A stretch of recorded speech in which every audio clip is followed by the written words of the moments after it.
So where better to begin than by answering this question: what is addiction?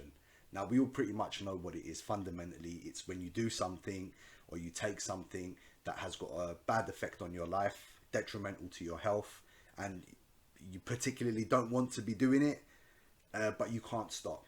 All right, so fundamentally, that's what it is. But the reason I've decided to do this video is because I want to look at it from different angles. Early on in my career, I was quite lucky to be taken under the wing of a man called Hugh Osborne. Hugh Osborne's an addiction hypnotherapist and recovery coach. He's a cognitive hypnotherapist like me. He's a brilliant one as well. He's been an addiction hypnotherapist for many years, and he's developed his own approaches and methods. So what he does is he does a workshop for other cognitive hypnotherapists to teach those methods. And like I say, I was lucky to be taken under his wing early on, and he let me be his workshop assistant. So I just, hand out papers and walk around and listen and learn. And one thing he used to do at the beginning of those workshops is he used to ask the participants the question of what is addiction. And what I used to find interesting is that every single one of them used to give a different answer. None of them were wrong, they were all right, but they were just from a different perspective. Yeah, whether they had experienced addiction themselves or they were talking from the experience of their clients, they saw it in a different way or experienced it in a different way. So that was quite interesting for me, and it taught me a lot as well. It's in cognitive hypnotherapy, as we say, no two people experience the exact same problem in the exact same way or for the exact same reasons. So that was quite interesting to me. And over the years, as I've been studying addiction and reading books from people, there have been a few quotes that have jumped out to me of explanations of what addiction is, and I'm going to share those with you. So the first one is from Dr. Gabor Mate, who most of you might know. Dr. Gabor Mate, he's a brilliant man, and he said that addiction is a normal reaction to abnormal circumstances. Yeah, he believes that not every person who suffered childhood trauma becomes an addict, but all addicts have suffered some kind of childhood trauma. Okay, now when we think about an addict suffering childhood trauma, it's easy to sort of go to sexual abuse and like really extreme things like that. It's not always the case. Childhood trauma could be bullying at school. It could be a high stress life, seeing mum and dad constantly arguing. So it can be a lot of different things that causes that. And a lot of people who have got addictions are actually unaware that they've suffered childhood trauma. There are some people I speak to who, did have quite violent parents who used to beat them when they were younger, and they'll kind of say, yeah, but I deserved it, it was my fault, yeah, but they were under stress and things like that. So if you can't sort of see I don't want to say blame, yeah, but if you can't sort of see the reality of who was responsible for that, then what are you going to do? You're going to blame yourself, yeah, denial. And then if you blame yourself and you believe that you were responsible for getting badly beaten up as a very young child, then you're kind of going to grow up with the belief that you're no good. Yeah, can also lead to addiction. So a normal reaction to abnormal circumstances. So the normal reaction, depending on what you've been through, what you're going through, yeah, the normal reaction would be to either seek pleasure, yeah, artificially, because maybe if you have had a rough upbringing, your dopamine receptors have not developed how they should have, so it's more difficult for you to experience natural joy. So you will go towards things that give you that. So that's like an addiction and a towards movement, a movement towards reward. Okay, and or it could be a movement away from pain and discomfort. Yeah, so some people will become addicted because it makes them feel good, their substance or their behavior makes them feel good. Some people will become more dependent on substances or behaviors because it helps them forget, yeah, or helps them to ease pain or numb pain. Yeah, so a normal reaction to abnormal circumstances. Yeah, as we also say in cognitive hypnotherapy, all behaviors have a positive intention. So the intention is either for joy or to escape pain, for survival. Yeah, so that's that one. That's a really important one. The second one is actually from Hugh Osborne himself. If you asked him, this isn't the explanation that he would give you of what addiction is, but it can be one of the reasons or something that is, regularly quite present within our clients. And that is, and you might relate to this one as well, that addiction is an implosion of creativity searching for an outlet, right? So a lot of people, they're very creative, but they don't express that creativity naturally for whatever reason. Yeah, it could be a lack of resources. It could be a number of things. Yeah, but it's very important to express your creativity. And when I find that I work with clients like this, one of the things that I do is to explore what moves them, what they're passionate about, and to help them move towards that, to do it so they can replace the artificial stimulation by normal stimulation, by things that are more productive and more rewarding. Yeah, so my advice, always express your creativity. Number 3, and this one really stuck out to me, this one really resonated with me, that's why I remember it, and that's why I'm putting this one forward. And this one's from Tommy Rosen, and he says that addiction is a futile attempt at stopping one's own transformation.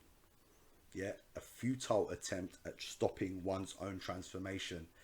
And why this one resonated with me is because I'd been stuck in addiction for many years, in particular with cannabis. Like, I smoked away in my 20s, and I always thought that I was worth more and I can do more, and I kind of thought that I was pretty intelligent, but I wasted a lot of time smoking cannabis. Like, it was always my go-to thing. It was my comfort zone.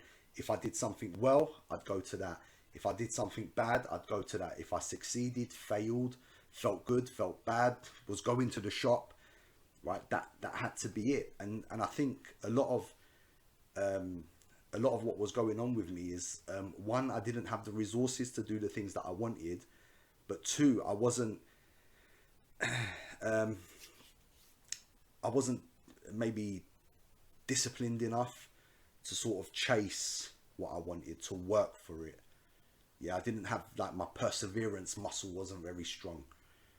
Yeah, so I kind of hid away with cannabis, and the futile bit really stuck out to me as well, because it's a futile attempt.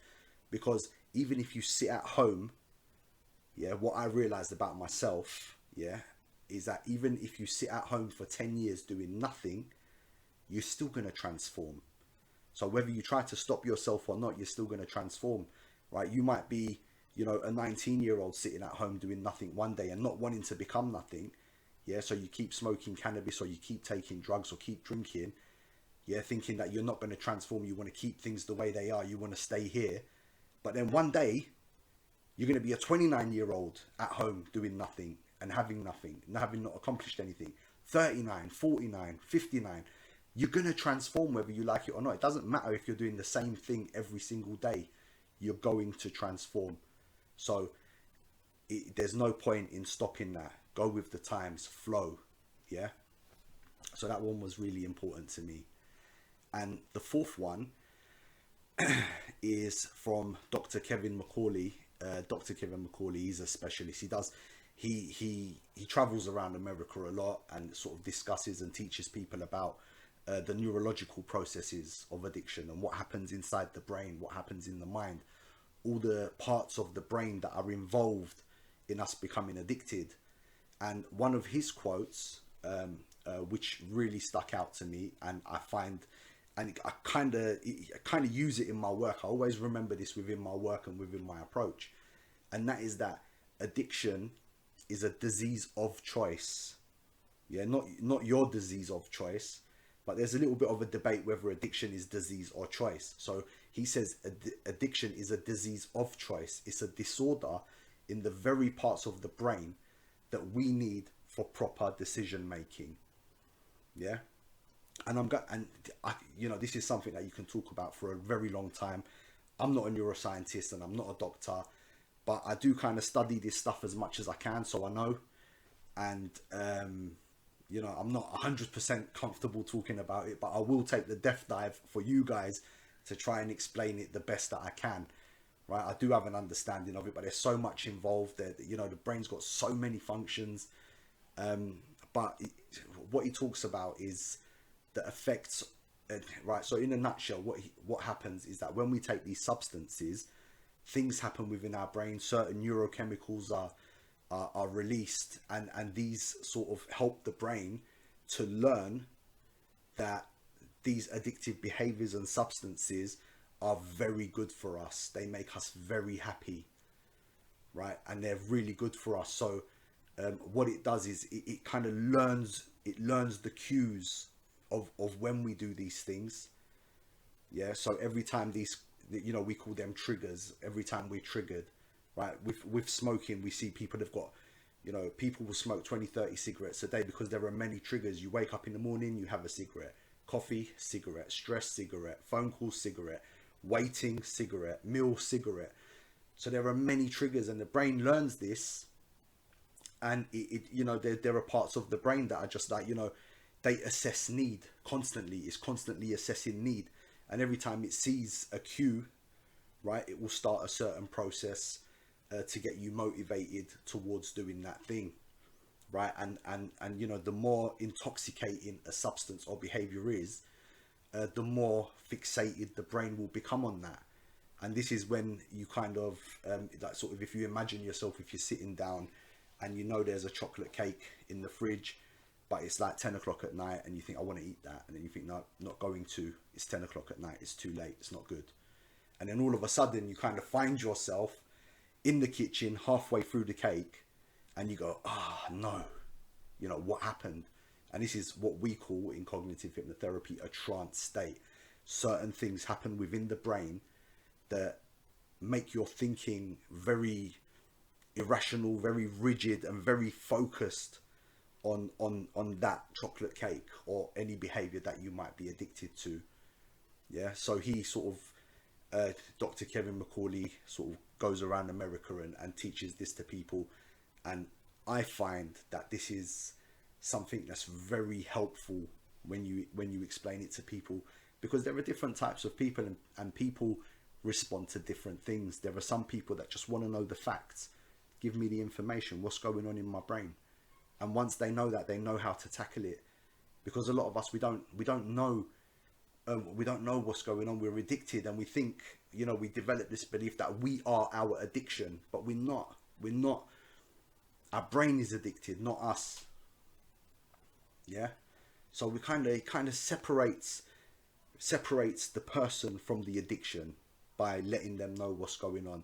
Because with addiction, there's a lot of shame involved.